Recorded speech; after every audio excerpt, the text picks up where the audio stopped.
오늘 제가 여러분들께 읽어드릴 책 한 권 속 글 한 편은 살아가다, 일하다, 만들다 라는 책 52쪽부터 57쪽까지의 내용입니다.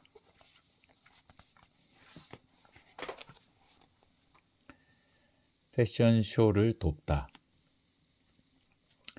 내가 다니던 어학교에 준코 코시노의 전 사원으로 어학 연수를 온 여성이 있었다. 그녀는 회사를 퇴사하고도 준코 코시노의 파리 컬렉션을 돕고 있었다. 어느 날 그녀는 일손이 부족하다며 내게 일을 도와달라고 부탁했다. 아르바이트 일당은 내게는 놀랄 만큼 큰 금액이었다. 당시는 전 세계적으로 패션 업계가 호황기였고 일본도 마찬가지였다. 옷을 만드는 족족 팔리던 시대였다. 이 일은 눈코 뜰 새 없이 바빴다. 나는 어떤 일인지보다 그저 아르바이트 일당에 이끌려 패션쇼를 돕기로 했다. 파리에서 벗어나 유럽의 여러 도시를 여행할 수 있으리란 기대도 있었다. 주로 담당한 일은 모델의 몸에 맞게 옷을 수선하는 것이었다. 컬렉션을 준비하는 과정에서 오디션을 받는 모델에게 옷을 입혀보고 좀 더 짧게 주여, 여기는 꿰매줘 등의 지시를 받아 수선했다. 양재는 해본 적도 없었다. 바느질은 초등학교 때 가정 과목에서 해본 게 전부였다. 특별히 잘하는 것도 아니었다. 그럼에도 지시받은 대로 그저 열심히 하는 수밖에 없었다. 매일 아르바이트를 하는 사이 수석 패턴사와도 가까워졌다. 지금은 준코 코시노에서 활동하는 그와는 인연을 이어가고 있다. 아르바이트 때부터 30년이 넘게 이어진 인연이다. 미나 페르호넨의 전시회가 열릴 때마다 부부가 함께 방문해 준다. 그는 패션에 대해 공부하고 싶다면 문화복장학원의 야간반도 있으니 낮에는 일하고 밤에는 공부하면 어떨까? 혹시 우리 회사에서 아르바이트를 하고 싶다면 언제든 와도 좋아 라고 말해 주었다. 아마 그는 별 생각 없이 권유했을 것이다. 그럼에도 그 한마디가 내 안으로 들어와 마음의 파문을 일으켰다. 내 속에 스위치가 탁 하고 켜진 듯한 기분이었다. 그때부터 나는 패션을 공부하거나 컬렉션 현장에서 일하는 것에 대해 진지하게 고민하기 시작했다.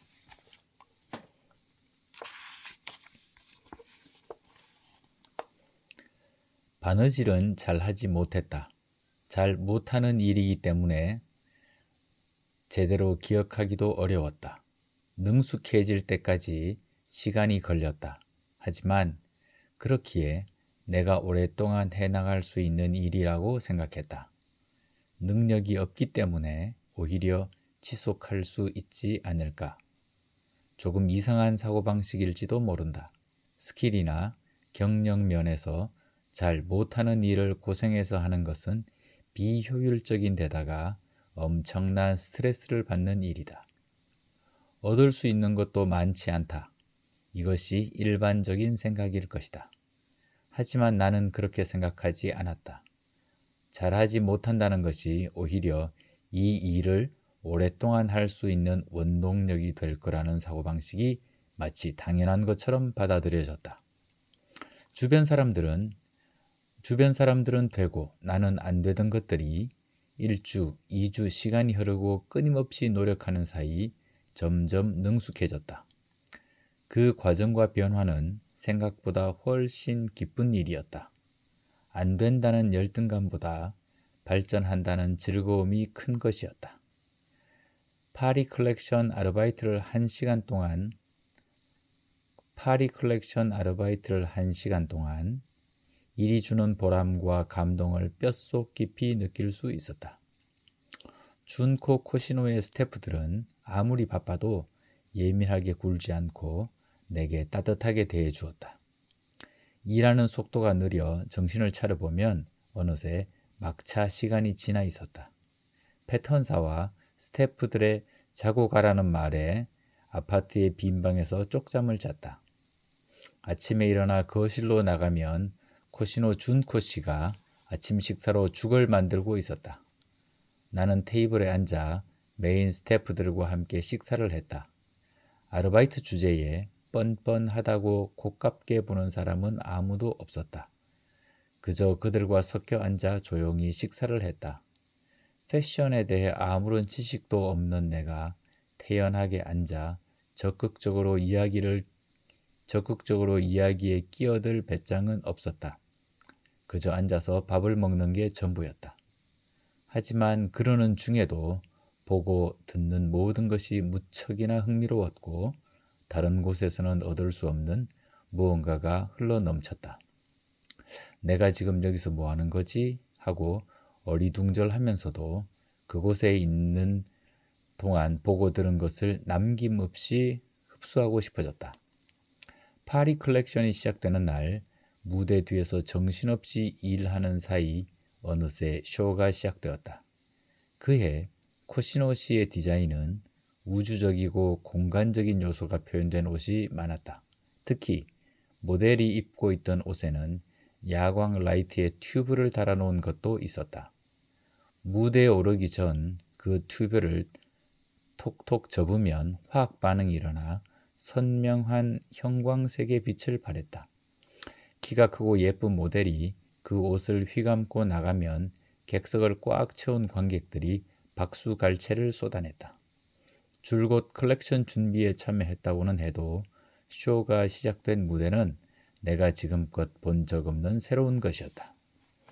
눈앞에 펼쳐진 풍경, 귀에 휘감기는 음악, 관객들의 환호와 박수 소리, 내가 살던 세계에서는 경험해보지 못한 순간들이었다.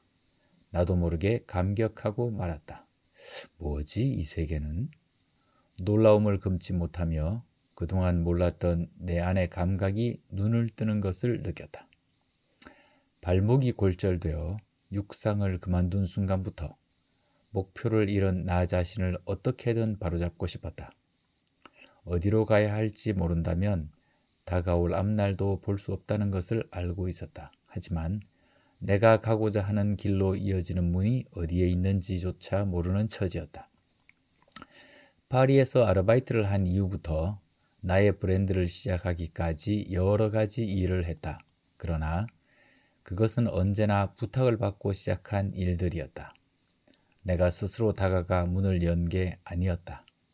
벽인지 아닌지도 모를 문은 손잡이조차 달려있지 않았다. 그저 벽 앞에서 내가 할 수 있는 일을 하는 것이 벽이라고 생각했던 문이 스르르 열린 것이다. 그러고는 문 너머에서 누군가가 손짓하며 들어올래? 하고 말을 걸어왔다. 우연 같은 인연들에 나를 맡기는 동안 또 다른 우연이 나를 기다리고 있었다. 그리고 경험이 적은 내가 의지와 확신을 갖고 뛰어든 일과 경험이 많은 어른에게서 이거 해보면 어때? 라며 제안받아 시작한 일에는 큰 차이가 있다. 보통은 전자 쪽이 주체적으로 미래를 개척해 나가는 모습이라고 생각할 것이다. 나는 누군가가 제안한 길을 가본 것에 지나지 않고 그저 운이 좋았던 것뿐이라고 비난받을지도 모른다. 하지만 나 자신에 대해 가장 잘 아는 사람은 정말 나일까? 의외로 다른 사람이 나에 대해 훨씬 잘 알지도 모른다. 그리고 내가 생각한 나보다 더 정확히 나를 파악하고 있을 수도 있다. 파리에서 아르바이트를 한 이후로 30년 이상이 흐른 지금 그 부분을 다시 생각해 보고 있다. 물론 당시에는 그렇게까지 깊게 고민하지는 않았다. 우연히 가져온 결과들에 놀라면서도 그저 잠자코 따라갔던 것이다. 하지만 지금도 여전히 나에게 다양한 제안을 해준 것에 대해 감사함을 느낀다. 그리고 나 역시 그들처럼 누군가에게 손을 내밀 줄 아는 사람이 되고 싶다. 우연히 얻게 된 일자리지만 현장에서 배우는 사이 일을 한다는 것이 어떤 것인지 조금씩 깨달아갔다. 직접 부딪히며 피부로 조금씩 이해하는 것. 적어도 나에게 일을 한다는 것은 그런 의미였다. 감사합니다.